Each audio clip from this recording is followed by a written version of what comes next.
कौन समस्या अछि? हाँ चाकरी को नहीं अनसर्टेनिटी अछि की अनसर्टेनिटी आगो को रहिबो कि नहीं। एबे एमिति चाकरी रे तुमे कौन बा काम करथिबो सबु बेले तो मुंडर एटा थिबो कि काले फायरिंग लेटर तो आसुनी कौन सी मेल आसिला सेथिरे एचआर लेखा थिबो तो छाती धक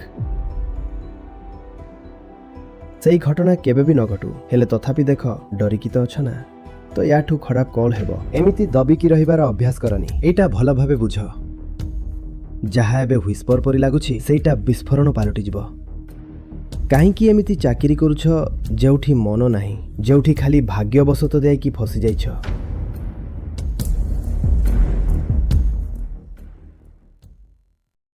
प्रणाम आचार्य जी, मो ना आकाश। मु बेंगालुरु रे एको आईटी कंपनी रे काम करे।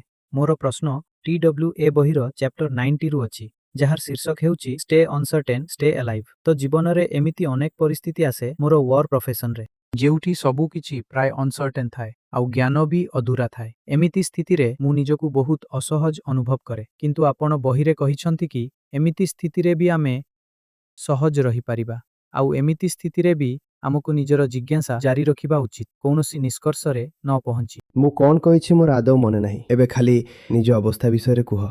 हाँ तो मोर प्रश्न होची कि जेतेबेले सबु अनसर्टेन एवं ज्ञान भी कम अछि तो एमिति स्थिति रे भी जदि मते सहज रहिबार अछि तेबे एक डीप ट्रस्ट दरकार।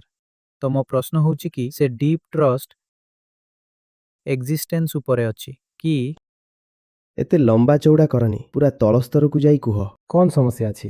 हाँ हाँ अधा डायग्नोसिस तो निजे कर देलो कि मते डीप ट्रस्ट दरकार तमे केमिति जानिला तुमको कौन दरकार पूरा तल स्तर समस्याटा कुह। तो जेबे एमिति स्थिति थाए केमति का जेतेबेले किछि स्पष्ट नुहे बहुत अनसर्टेनिटी अछि आउ ज्ञान भी कम अछि। रुह तरतर हुअनी फलाफल अनसर्टेनिटी अछि किछि इच्छा पूरण करबाकू जाइथिलो केउठी कि आउ पूरण हेबो कि नहीं किछि निश्चित हेउनी एया ही ना। हाँ तो एई भाषा रे कुह ना। हाँ आगो को कुह। तो एमिति स्थिति रे जदि मते सहज रहिबार अछि तेबे एक डीप ट्रस्ट दरकार अस्तित्व उपरे। एटा तुमको आगर जना डीप ट्रस्ट दरकार।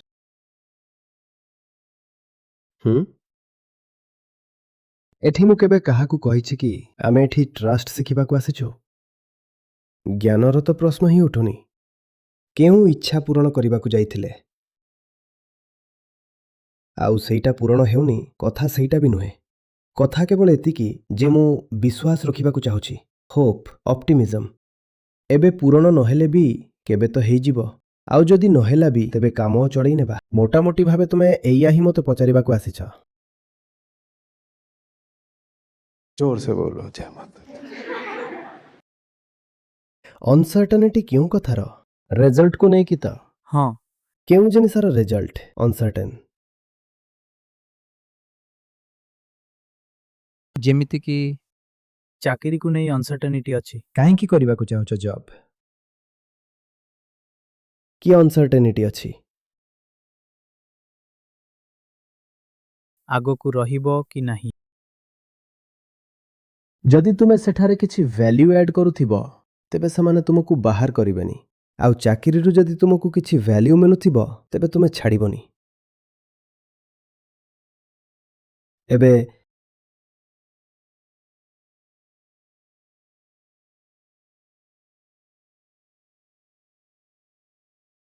काहींकि एमिति चाकरी करूछ जेउठी मन ही नाही जेउठी केवल संजोग बसत जाई फसी जाइछ जेउठी जने सुपारिश कर देइथिले बोली चाकरी मिली जाइथिला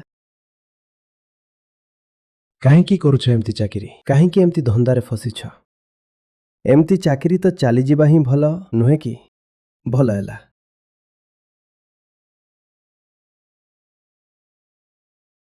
एबे एमिति चाकरी रे तुमे कौन काम करूथिबो सबु बेले तो मुंडरे एया चलथिबो कि फायरिंग लेटर तो आसुनी किछि भी मेल आसिला आउ सेथिरे एचआर लेखाइछि तो छाती धक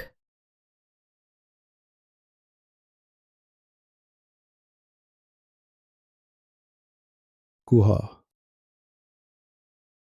एटा लोक धर्म नुहे कि मोर बिगिड़ी थिबा काम बनई दियो बाबा एठी तो जहा बनी भी थाए ताकू भी बिगाड़ी दिया जाए।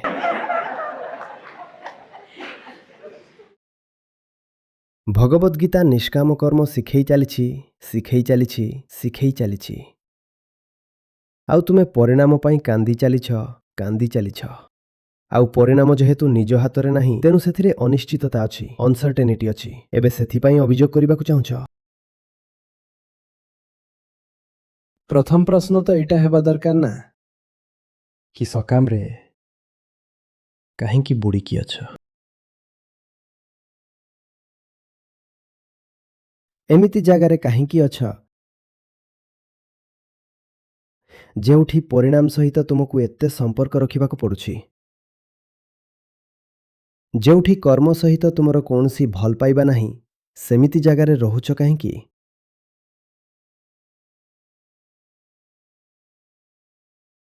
ଆଉ ଅନସର୍ଟେନିଟିରେ ଯଦି ତୁମେ ଟ୍ରଷ୍ଟ ରଖୁଛ ତେବେ ସେଇଟା ଟ୍ରଷ୍ଟ ନୁହେଁ, ସେଇଟା ଖାଲି ଏକ ବ୍ଲାଇଣ୍ଡ ଅପ୍ଟିମିଜମ୍ ଅଟେ,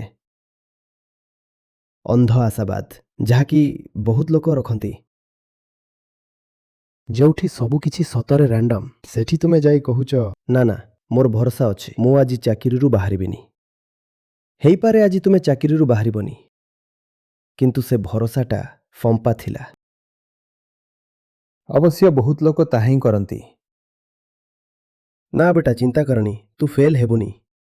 ତୁମେ କେମିତି ଜାଣିଲ ସେ ଫେଲ୍ ହବନି? ତାକୁ କିଛି ଆସୁନି କି ସେ କିଛି ବୁଝୁନି। ହେଲେ ଏମିତିରେ ବହୁତ ଲୋକଙ୍କ କାମ ଚଳିଯାଏ। ଅନେକ ସମୟରେ ଆମେ ନିଜକୁ ବି ବୁଝେଇ ଦେଉ ନା ନା କିଛି ହେବନି, ଏମିତି ଭାବନି, ବି ପଜିଟିଭ। ଆଉ ସେଇ ଟ୍ରଷ୍ଟ ହିଁ ତୁମେ ମାଗୁଛ କି ଟ୍ରଷ୍ଟ ଦରକାର। ସେଇଟା ଟ୍ରଷ୍ଟ ନୁହେଁ, ସେଇଟା ନିଜ ସହିତ ଖିଲବାଡ଼, ସେଇଟା ଭିତରର ନୌଟଙ୍କି। ନିଜକୁ ହିଁ ବୋକା ବନଉଛ କି ସବୁ ଠିକ୍ ଅଛି, କିଛି ହେବନି, କିଛି ଖରାପ ହେବନି, ଆଜି ବୁଧବାର, ଆଜି ଚାକିରିରୁ ବାହାର କରିବେନି।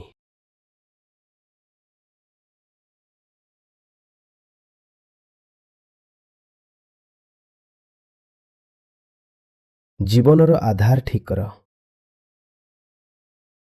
ମୂଳଦୁଆ ହିଁ ଯେତେବେଳେ ହାଲୁକା, ଫମ୍ପା, ଦୁର୍ବଳ, ତେବେ ତୁମେ ଯଦି କହିବ କି ମୁଁ ପିଲର ଗୁଡ଼ାକ ଭଲ ଭାବେ ଲଗେଇଦେବି, ପରଦା ଠିକ୍ କରିଦେବି ଆଉ ରଙ୍ଗ କରିଦେବି, ତ ସେଥିରୁ କିଛି ହବନି। ନା ପିଲର, ନା ରଙ୍ଗ, ନା ପର୍ଦା। କେହି ବି ସେମିତି ଘରକୁ ସମ୍ଭାଳି ପାରିବେନି ଯାହାର ମୂଳଦୁଆ ହିଁ ଦୁର୍ବଳ। ଆଧ୍ୟାତ୍ମ ପିଲର କି ରଙ୍ଗର ନାଁ ନୁହେଁ, ଆଧ୍ୟାତ୍ମ ହେଉଛି ମୂଳଦୁଆ ଠିକ୍ କରିବାର ନାଁ। ଆଉ ଆଧ୍ୟାତ୍ମ କୁହେ ହଁ ଆମେ ମାନୁଛୁ କି ଭୁଲ ମୂଳଦୁଆ ଉପରେ ଘର ତିଆରି ହେଇଛି ବା କୌଣସି ବି ଅଟ୍ଟାଳିକା, ତ ତାକୁ ଭାଙ୍ଗିବାରେ କଷ୍ଟ ହେବ। ହେଲେ ଆମେ ତୁମକୁ ଏହା ବି ପଚାରୁଛୁ କି ଏଥିରେ ରହିବାରେ କେତେ କଷ୍ଟ ଅଛି। ଏହା ତ ଦିନେ ନା ଦିନେ ଭାଙ୍ଗିବ, କିନ୍ତୁ ତୁମେ ଯେତେ ଦିନ ଏଥିରେ ରହିବ ପ୍ରତିଦିନ ଭୟରେ ରହିବ। ତ ଏହାକୁ ଭାଙ୍ଗିବାରେ କଷ୍ଟ ଅଛି, ଠିକ୍ ଅଛି, ହେଲେ ଏଥିରେ ରହିବାରେ ତାଠାରୁ ଅଧିକ କଷ୍ଟ ଅଛି। ତ ଟିକେ ସାହସ କର, ଯେତେବେଳେ ଏହାର ମୂଳଦୁଆ ହିଁ ଭୁଲ ତ ଏହାକୁ ଭାଙ୍ଗିଦିଅ, ତାପରେ ନୂଆ ମୂଳଦୁଆ ଉପରେ ନୂଆ ଅଟ୍ଟାଳିକା ଛିଡ଼ା କର। ବିଲକୁଲ ହୋଇପାରେ କି କେବେ ବି ନ ପଡୁ, ଠିକ୍ ଅଛି, କେବେ ବି ପଡ଼ିଲାନି, ହେଲେ କ୍ଷତି ତ ତଥାପି ହେଲା ନା। ପ୍ରତିଦିନ କେମିତି ବଞ୍ଚିଲ? ଭୟରେ ବଞ୍ଚିଲ।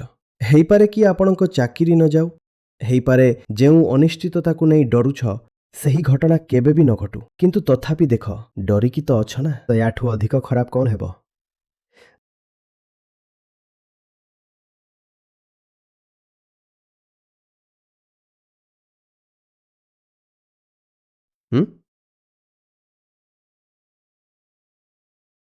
ଏମିତି ଦବିକି ରହିବାର ଅଭ୍ୟାସ କରନି, ଏଇଟା ଭଲ ଭାବେ ବୁଝି ରଖ। ଦବିକି ଚାଲିବାର ଅଭ୍ୟାସ କରନି। ଯେଉଁ ଜିନିଷଟା ଘୋଷାଡ଼ି ଘୋଷାଡ଼ି ହେଇ ଚାଲୁଛି ତାକୁ ଅଟକେଇ ଦିଅ, ଅଟକେଇ ଦିଅ, ଠିକ୍ କର। ଗାଡ଼ି ଧୂଆଁ ବାହାର କରୁଛି ତାକୁ ଘୋଷାଡ଼ନି, ରଖିଦିଅ। ତାକୁ ଯେଉଁ ମରାମତି ଦରକାର, ଇଞ୍ଜିନ୍ ଯଦି ପୁରା ସଜାଡ଼ିବାକୁ ପଡ଼ିବ ତ ସଜାଡ଼ି ଦିଅ, ହେଲେ ଏମିତି ଘୋଷାଡ଼ି ଘୋଷାଡ଼ି ତାକୁ ନିଅନି। ଯଦିଓ ଏଇ ଲୋଭ ସମସ୍ତଙ୍କର ଥାଏ, ମୋର ବି ହୁଏ କି ଚାଲ ଏବେ ତ ଚାଲୁଛି ନା, ଯେମିତି ବି ହେଉ ଘୋଷାଡ଼ି ହେଇ ଚାଲୁଛି, ଏମିତି କରନି।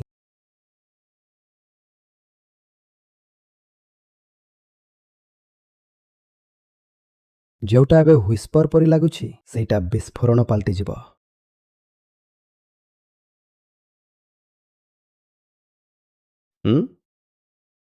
ଇଞ୍ଜିନ୍ର ଖଟଖଟ ଶବ୍ଦ କେଉଁଠି ଧମାକା ନ ପାଲଟି ଯାଉ। ଯଦି ଧମାକାରୁ ବଞ୍ଚିବାର ଅଛି ତେବେ ଏହି ଖଟଖଟ ଉପରେ ଧ୍ୟାନ ଦିଅ, ଯଦି ବିସ୍ଫୋରଣରୁ ବଞ୍ଚିବାର ଅଛି ତେବେ ଏହି ହ୍ୱିସ୍ପରକୁ ଶୁଣ।